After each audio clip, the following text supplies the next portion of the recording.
നിങ്ങളുടെ പേരിലുള്ള പഴയ വാഹനം നിങ്ങൾ വിൽക്കുന്നു എന്ന് സങ്കല്പിക്കുക. പുതിയൊരു വാഹനം വാങ്ങാനോ അല്ലെങ്കിൽ പ്രായമേറായതിനാൽ ഇനി വാഹനം വന്ന് ഓടിക്കാനൊന്നും വയ്യ എന്ന കാരണത്താൽ വിൽക്കുന്നതൊക്കെ ആവാം. നിങ്ങൾ ആഗ്രഹിച്ചതുപോലെയുള്ള ഒരു നല്ല വില പഴയ വാഹനത്തിന് കിട്ടി, താക്കോൽ കൊടുത്തു, പണം തന്നവർ വാഹനവും കൊണ്ട് പോയി. ഇതുവരെയുള്ള കഥ വളരെ സുഖകരമായാണ് പോയത്. ഇനിയാണ് കഥയിലെ ട്വിസ്റ്റ്.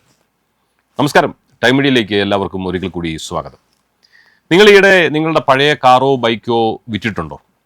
അല്ലെങ്കിൽ ഒരു സെക്കൻഡ് ഹാൻഡ് ഡീലർക്ക് വാഹനം എക്സ്ചേഞ്ച് വല്ലതും കൊടുത്തിട്ടുണ്ടോ?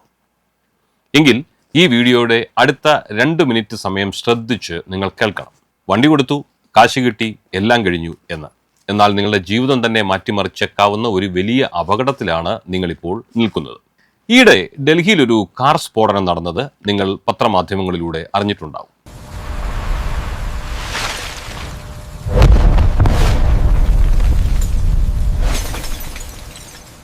അന്വേഷണം വന്നപ്പോൾ പോലീസും പഴയ കാർ ഉടമയും ഒരുപോലെ ഞെട്ടി.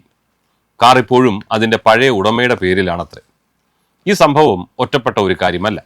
സുപ്രീം കോടതി വളരെ വ്യക്തമായി പറഞ്ഞിട്ടുണ്ട്, നിങ്ങളുടെ വാഹനം ആര് ഓടിച്ചാലും എവിടെ അപകടമുണ്ടായാലും ആ വാഹനത്തിൻ്റെ RC ബുക്കിൽ ആരുടെ പേരാണോ നിയമപരമായ എല്ലാ ഉത്തരവാദിത്വവും ആ പേരുകാരനാണ്. അതുകൊണ്ടല്ലേ കൊച്ചുകുട്ടികൾ ബൈക്കോ കാറോ ഓടിച്ച് അപകടമുണ്ടാക്കിയാൽ അവരുടെ പേരിലല്ല കേസ് വരുന്നത്, മറിച്ച് ആ വാഹനത്തിന്റെ ഉടമയാരോ അയാളുടെ പേരിലായിരിക്കും. നിങ്ങൾ 500 രൂപയുടെ മുദ്രപത്രത്തിൽ കരാർ എഴുതിയാലും ഡെലിവറി നോട്ട് കൈമാറിയ പോലീസോ കോടതിയോ അതൊന്നും പരിഗണിക്കുമെന്ന് വിചാരിക്കരുത്. നിയമത്തിന്റെ കണ്ണിൽ RCയിലുള്ള പേരാണ് ഉടമയുടെ പേര്. ഇതിന്റെ ഏറ്റവും വലിയ ഉദാഹരണമാണ് ഇപ്പോൾ സംസ്ഥാനത്തെ വിവിധ ജില്ലകളിൽ നിന്നും കേൾക്കുന്നത്. കോട്ടയം ജില്ലയിൽ നിന്നുമാണ് ഏറ്റവും അധികം പരാതികൾ വരുന്നത്. നിരവധി ആളുകൾ ഡീലർമാരെയും RTOയെയും കുറ്റപ്പെടുത്തി മുന്നോട്ട് വരുന്നുണ്ട്. സത്യത്തിൽ പ്രശ്നം ഇതാണ്, ആളുകൾ ഡീലർമാർക്ക് വണ്ടി കൈമാറുന്നു, എന്നാൽ മാസങ്ങൾ കഴിഞ്ഞും ചിലപ്പോൾ 1 വർഷം കഴിഞ്ഞിട്ടും RC ട്രാൻസ്ഫർ നടക്കുന്നില്ല. ഇതിലെന്താണ് ഇത്ര വലിയ അപകടമെന്ന് ചിലരൊക്കെ ചോദിച്ചേക്കാം. പറയാം. ആ വാഹനം ഇടിച്ച് ഒരാൾ മരിച്ചാൽ നിങ്ങളാണ് നഷ്ടപരിഹാരം കൊടുക്കേണ്ടി വരിക. അതിലെ നിയമലംഘനം എന്താണെന്നറിയാമോ? അതിൽ നിയമവിരുദ്ധമായി രാജ്യവിരുദ്ധ പ്രവർത്തനങ്ങൾക്കായി ഉപയോഗിക്കുന്ന എന്തെങ്കിലും സാധനങ്ങൾ കടത്തിയാൽ പോലീസ് ആദ്യം എത്തുന്നത് നിങ്ങളുടെ വീട്ടിലായിരിക്കും. ഇനി അതിൻ്റെ ക്രിമിനൽ ഉപയോഗമോ, ഒരു മോഷണത്തിനോ മറ്റു കുറ്റകൃത്യങ്ങൾക്കോ നിങ്ങളുടെ വണ്ടി ഉപയോഗിച്ചാൽ നിങ്ങളാവും ഒന്നാം പ്രതി. ഉപഭോക്താക്കൾ ഡീലറെ വിളിക്കുമ്പോൾ കിട്ടുന്ന സ്ഥിര മറുപടി എന്താണ്? സാർ, അത് പ്രോസസ്സിങ്ങിലാണ്, അല്ലെങ്കിൽ RTOയിൽ നിന്ന് ക്ലിയറൻസ് കിട്ടിയില്ല എന്നൊക്കെ ആയിരിക്കും. എന്നാൽ നിങ്ങൾ നേരെ RTOയിലേക്ക് വെച്ച് പിടിച്ചു, അവിടെ ചെന്ന് ചോദിച്ചു. അപ്പോൾ RTOയിൽ നിന്നുള്ള ഉദ്യോഗസ്ഥൻ നിങ്ങളോട് പറയുന്നത് ഇങ്ങനെയായിരിക്കും, ഡീലർ ഇതുവരെ രേഖകൾ തന്നിട്ടില്ലല്ലോ. ഈ അനിശ്ചിതത്വത്തിൽപ്പെട്ട് ചിലർ പോലീസിൽ പരാതി കൊടുക്കുന്ന അവസ്ഥ വരെ എത്തിയിട്ടുണ്ട്. ചിലർ പോലീസിന്റെ സഹായത്തോടെ ഡീലറിന്റെ കയ്യിൽ നിന്ന് വണ്ടി തിരികെ പിടിച്ചെടുത്ത കേസുകളും റിപ്പോർട്ട് ചെയ്തിട്ടുണ്ട്. അപ്പോൾ പലരും ചോദിക്കുന്ന ഒരു ചോദ്യം ഇതാണ്, എങ്ങനെ ഈ കെണിയിൽ നിന്നും എനിക്ക് രക്ഷപ്പെടാം? നിങ്ങൾ വണ്ടി വിൽക്കുകയാണെങ്കിൽ, പ്രത്യേകിച്ച് ഡീലർമാർക്ക് കൈമാറുകയാണെങ്കിൽ ഈ കാര്യങ്ങൾ തീർച്ചയായും ഉറപ്പുവരുത്തുക.